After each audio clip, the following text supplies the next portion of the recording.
ದೆಹಲಿಯಲ್ಲಾದಂಥ ಸ್ಫೋಟ ಇದೆಯಲ್ಲ, ಅದು ಇಡೀ ದೇಶಕ್ಕೆ ಒಂದು ದೊಡ್ಡ ಸಂದೇಶ. ಅಂದರೆ ದೇಶ ಸಂಕಷ್ಟದಲ್ಲಿದೆ, ಜೊತೆಗೆ ಏನಂದ್ರೆ ಎಲ್ಲಿ ಬೇಕಾದರೂ ಏನು ಬೇಕಾದರೂ ಆಗಬಹುದು ಅನ್ನುವಂಥದ್ದು. ನೋಡಿ, ಮೋದಿ ಅಧಿಕಾರಕ್ಕೆ ಬಂದಾದಮೇಲೆ 14 ವರ್ಷಗಳಲ್ಲಿ ಎಂದೂ ಕೂಡ ದೆಹಲಿನಲ್ಲಿ ಇಷ್ಟು ದೊಡ್ಡ ಮಟ್ಟದ ಸ್ಫೋಟ ನಡೆದಿರಲಿಲ್ಲ.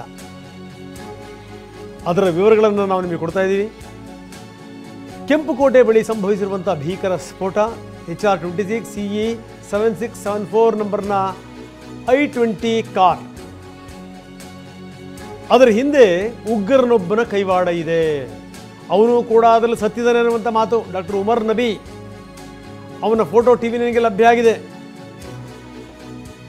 ಕೆಂಪುಕೋಟೆ ಬಳಿ ಸಂಭವಿಸಿರುವಂಥ ಭೀಕರ ಸ್ಫೋಟಕ್ಕೆ ಸಂಬಂಧಪಟ್ಟಂತೆ ಮಾಹಿತಿಯನ್ನು ಕೊಡ್ತಾ ಇದ್ದೀವಿ ನಾವು. ಕಾರ್ ನಂಬರ್ ಮತ್ತೆ ನಬಿಯ ಕೈವಾಡ.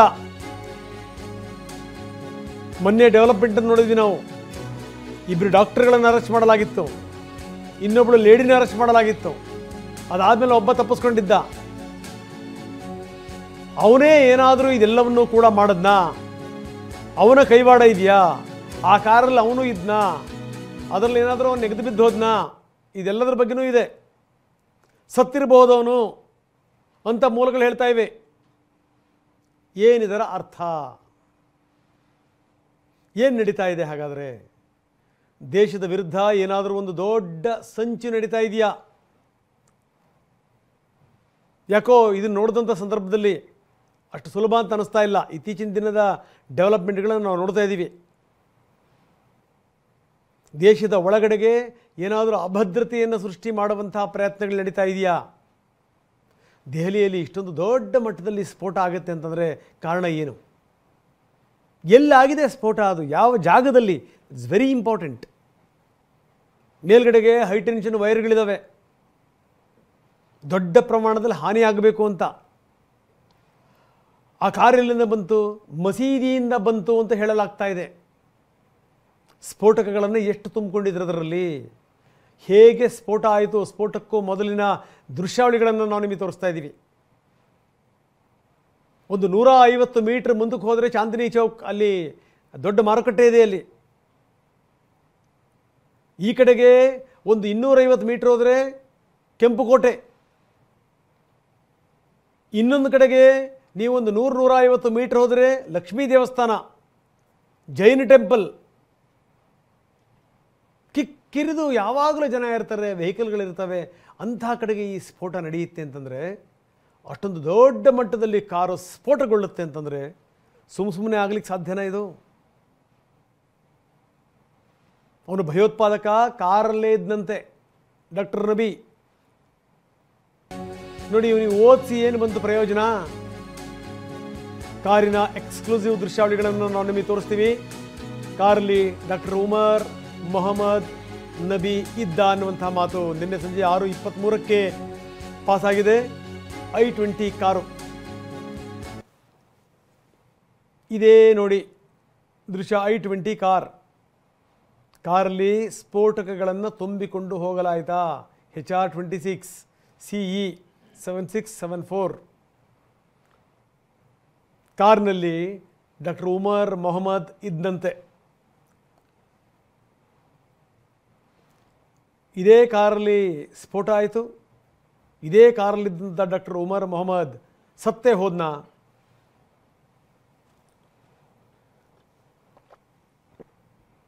ಇದಕ್ಕೆ ಸಂಬಂಧಪಟ್ಟಂಗೆ ಹೆಚ್ಚಿನ ಮಾಹಿತಿ ಬರಬೇಕಾಗಿದೆ. ಸ್ಫೋಟಗೊಂಡಂಥ ಕಾರಿನ ಮೂಲವನ್ನು ಕೂಡ ಪೊಲೀಸರು ಕೆದಕಿದ್ದಾರೆ. ಎಲ್ಲಿತ್ತು, ಏನು ಎತ್ತ, ಎಲ್ಲಿಂದ ಬಂತಿದ್ದು? ಪುಲ್ವಾಮಾ ಮೂಲದ್ದಂತಿದ್ದು ಕಾರು. ತಾರಿಕ್ ಅನ್ನುವಂಥ ವ್ಯಕ್ತಿಗೆ ಸೇರಿದಂಥ ಕಾರಂತೆ ಇದು. ಪುಲ್ವಾಮಾ ಮೂಲದ ಕಾರು. ಪುಲ್ವಾಮಾ ಘಟನೆಯನ್ನು ಮರೆಯೋಕ್ಕೆ ಸಾಧ್ಯನಾ? ಆ ಜಾಗಕ್ಕೆ ಸೇರಿರುವಂಥದ್ದು HR-26 CE 7674. ಕಾರ್ ಡೀಲರ್ನಿಂದ ತಾರೀಖ್ ಕಾರನ್ನು ಖರೀದಿ ಮಾಡಿದ್ದ. ನಕಲಿ ದಾಖಲೆಗಳನ್ನು ಕೊಟ್ಟು ಖರೀದಿ ಮಾಡಿದ್ದ.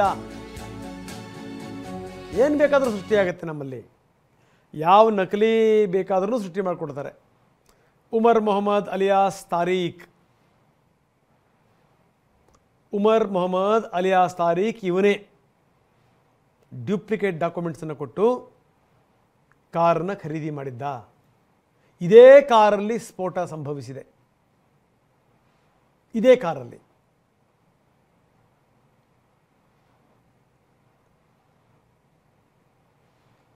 ಪುಲ್ವಾಮಾ ಮೂಲದ ತಾರೀಖ್ ಇವನು ತೆಗೆದುಕೊಳ್ಳುವಂಥ ವ್ಯಕ್ತಿ ಯಾಕೆ ಇವನು ಡೂಪ್ಲಿಕೇಟ್ ಡಾಕ್ಯುಮೆಂಟ್ಸ್ ಕೊಟ್ಟಿದ್ದ?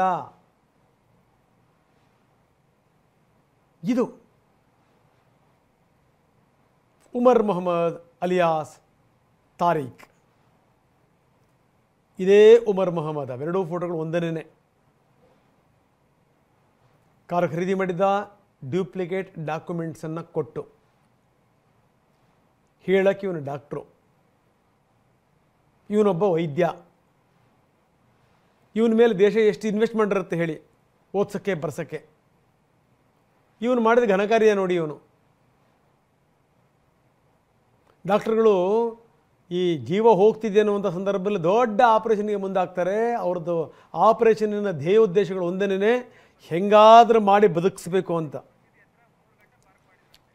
ಹೆಂಗಾದ್ರೂ ಮಾಡಿ ಬದುಕಿಸ್ಬೇಕು ಅಂತ.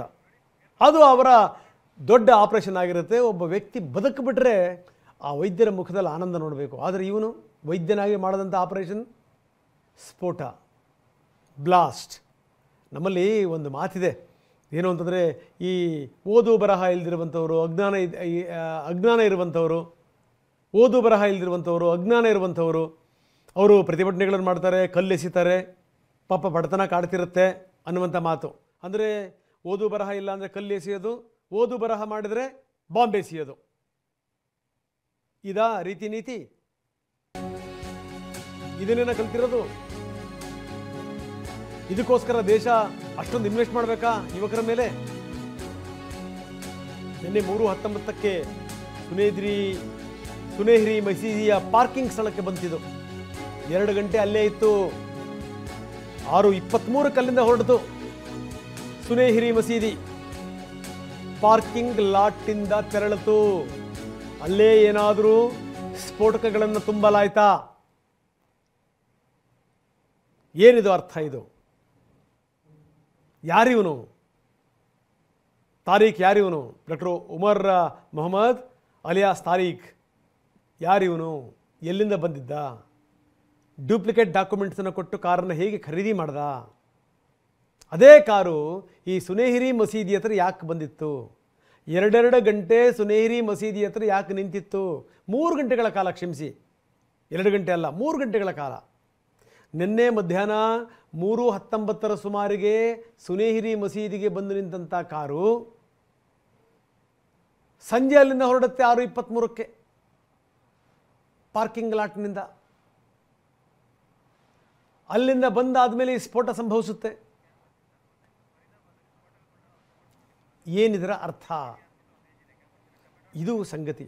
ಯಾಕಂದರೆ ಜಮ್ಮು ಪೊಲೀಸರು ಮೊನ್ನೆ ದೊಡ್ಡ ಮಟ್ಟದಲ್ಲಿ ಆಪರೇಷನ್ ಮಾಡಿದರು. ಹರಿಯಾಣದಲ್ಲಿ ಎಷ್ಟರ ಮಟ್ಟಿಗೆ ಸ್ಫೋಟಕಗಳು ಸಿಕ್ಕಿದ್ದು, AK-47 ರೈಫಲ್ಗಳು ಸಿಕ್ಕಿದ್ವು. ಅದರಲ್ಲಿ ಒಬ್ಬ ತಪ್ಪಿಸ್ಕೊಂಡಿದ್ದ ಅನ್ನುವಂಥ ಮಾತಿತ್ತು. ಅದೇ ಇವನ ಫರೀದಾಬಾದ್ನಲ್ಲಿ ಸಿಕ್ಕಂಥ ಸ್ಫೋಟಕ, ದೊಡ್ಡ ಮಟ್ಟದ ಸ್ಫೋಟಕ, ಒಂದು ದೊಡ್ಡ ಎಚ್ಚರಿಕೆಯ ಸಂದೇಶ ಅದು.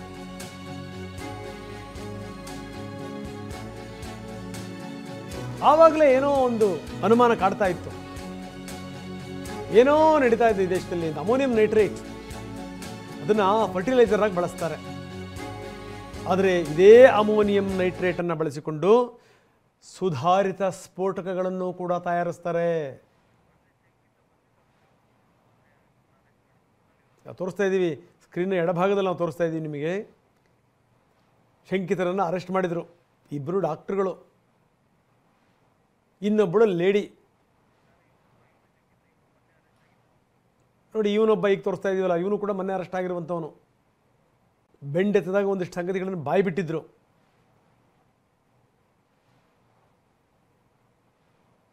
ದೊಡ್ಡ ಪ್ರಮಾಣದಲ್ಲಿ ಅಮೋನಿಯಂ ನೈಟ್ರೇಟನ್ನು ಬಳಸಲಾಗಿದೆ ಸ್ಫೋಟಕ್ಕೆ ಅಂತ. ಎಲ್ಲಿ ಸಿಗ್ತವ್ರಿಗೆ ಇಷ್ಟೊಂದು ಸ್ಫೋಟಕಗಳು? ಹೀಗೆ ಒಂದು ಸರಿ ಬ್ಲಾಸ್ಟ್ ಆದ ತಕ್ಷಣ ಅಕ್ಕಪಕ್ಕ ಇದ್ದಂಥ 8-10 ಕಾರುಗಳು ಹೊತ್ತಿ ಉರಿತವೆ ಅಂತಂತಂದರೆ ಏನಿದು ಅರ್ಥ? ಇದು ದೇಶದಲ್ಲಿ ಏನು ಬೇಕಾದರೂ ಮಾಡಬಹುದು. ಹಾಗಾದರೆ ಈ ಕಡೆಗೆ ಕೆಂಪುಕೋಟೆ ಇದೆ, ಆ ಕಡೆಗೆ ಮಾರ್ಕೆಟ್ ಇದೆ, ಆ ಕಡೆಗೆ ಭಾಳ ಹತ್ತಿರದಲ್ಲಿ ಚಾಂದಿನಿ ಚೌಕ ಮಾರ್ಕೆಟ್ ಹತ್ತಿರದಲ್ಲಿದೆ, ಈ ಕಡೆಗೆ ಮಸೀದಿ ಇದೆ, ಆ ಕಡೆ ಎರಡೆರಡು ಮಂದಿರಗಳಿವೆ. ಒಂದು ಶಿವನ ಮಂದಿರ ಇದೆ, ಇನ್ನೊಂದು ಜೈನ್ ಟೆಂಪಲ್ ಇದೆ.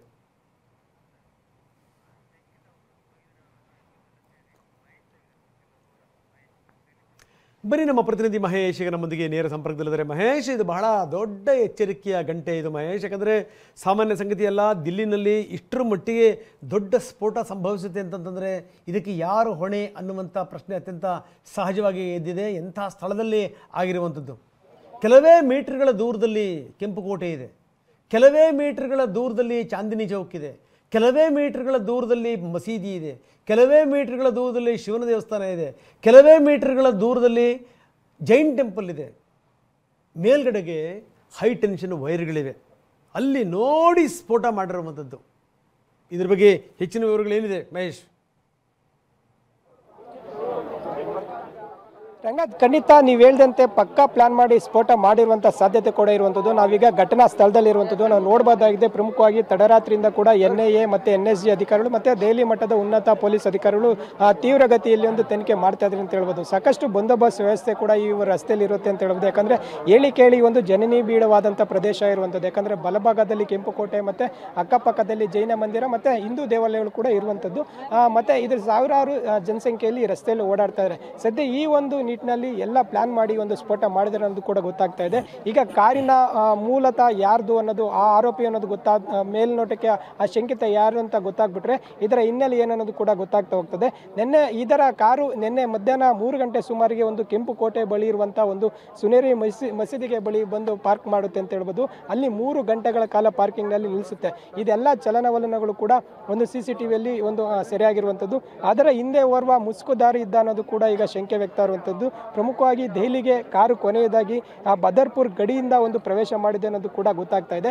ಕಾರಿಗೆ ಸಂಬಂಧಿಸಿದಂಥ ತನಿಖೆಗಳು ಚುರುಕುಗೊಂಡಾಗ ಈ ಒಂದು ಕಾರಿನ ಹಿನ್ನೆಲೆ ನೋಡೋದಾದರೆ 3 ರಿಂದ 4 ಜನ ಏನು ಒಂದು ಇದರ ಹಿಂದೆ ಇರುವಂಥದ್ದು ಕೂಡ ಮೇಲ್ನೋಟಕ್ಕೆ ಗೊತ್ತಾಗ್ತಾ ಇರುವಂಥದ್ದು. ಅಂದರೆ ಮೂಲತಃ ಓನರ್ ಒಬ್ಬರಾದರೆ ಈಗ ಕೃತ್ಯ ನಡೆಸಿರುವಂಥದ್ದೇ ಮತ್ತೊಬ್ಬರು ಅನ್ನೋದು ಕೂಡ ಗೊತ್ತಾಗ್ತಾ ಇದೆ.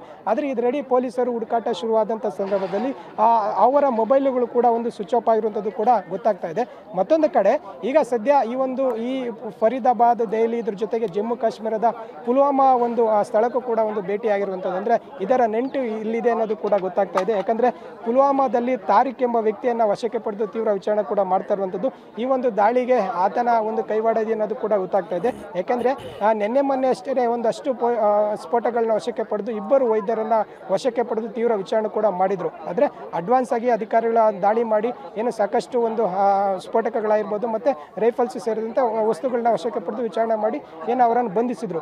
ಇದರ ಒಂದು ಬೆನ್ನಲ್ಲೇ ಈಗ ಆತ್ಮಾಹುತಿ ದಾಳಿ ಆಗಿದೆ ಅನ್ನೋದು ಕೂಡ ಒಂದು ಮೇಲ್ನೋಟಕ್ಕೆ ಗೊತ್ತಾಗ್ತಾ ಇರುವಂಥದ್ದು. ಯಾಕಂದರೆ ಇದಕ್ಕೆ ಭಯಗೊಂಡು 3ನೇ ವೈದ್ಯ ಏನಿದ್ದಾನೆ ಆ ಮುಜಾಮಿಲ್ ಶಕೀಲ್ ಪೊಲೀಸರ ವಶಕ್ಕೆ ಆದಂಥ ಸಂದರ್ಭದಲ್ಲಿ 3ನೇ ವೈದ್ಯ ಆದಂಥ ಒಂದು ಉಮರ್ ಈ ಒಂದು ಉಮರ್ ಮೊಹಮ್ಮದ್ ಈತ ಒಂದು ಘಟನೆ ನಡೆಸಿರ್ಬೋದು ಅನ್ನೋದು ಕೂಡ ಈಗ ಮೇಲ್ನೋಟಕ್ಕೆ ಗೊತ್ತಾಗ್ತಾ ಇದೆ.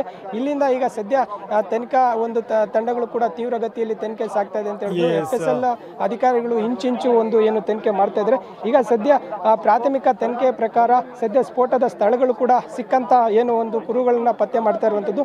ಅಮೋನಿಯಂ ನೈಟ್ರೇಟ್ ಬಳಸಿ ಸ್ಫೋಟಕ್ಕೆ ಬಳಸಿರ್ಬೋದು ಅನ್ನೋದು ಕೂಡ ಶಂಕೆ ವ್ಯಕ್ತ ಇದೆ. ಸಾಕಷ್ಟು ರೀತಿಯಲ್ಲಿ ಇವತ್ತು ಅಮಿತ್ ಶಾ ಉನ್ನತ ಮಟ್ಟದ ಸಭೆ ಕೂಡ ಕರೆದಿರುವಂಥದ್ದು. ಈಗ ಸದ್ಯ ಕೆಲವೇ ಕ್ಷಣದಲ್ಲಿ ಸಭೆ ಕೂಡ ನೀಡುತ್ತೆ. ಇದರ ಹಿಂದಿನ ಏನು ಭಯೋತ್ಪಾದಕರು ಇದ್ದಾರಾ ಅಥವಾ ಏನು ಸ್ವಯಂ ಪ್ರೇರಿತವಾಗಿ ಬ್ಲಾಸ್ಟ್ ಆಯ್ತಾ ಅನ್ನೋದು ಕೂಡ ಸಾಕಷ್ಟು ಒಂದು ತನಿಖೆ ಮಾಡ್ತಾ ಇದ್ದಾರೆ. ಎಲ್ಲ ವಿಚಾರ ಏನಂತ ಹೇಳಿದ್ರೆ FSL ವರದಿ ಬಳಿಕನೇ ಸತ್ಯ ಹೊರಬರಿಯಲಿದೆ. ರಂಗ ಓಕೆ ನೀವು ಹಾಗೆ ಇನ್ನಷ್ಟು ನಿಮ್ಮಿಂದ ವಿವರವನ್ನು ಪಡಿತೀನಿ. ಇದು ನೋಡಿ ಸಂಗತಿ.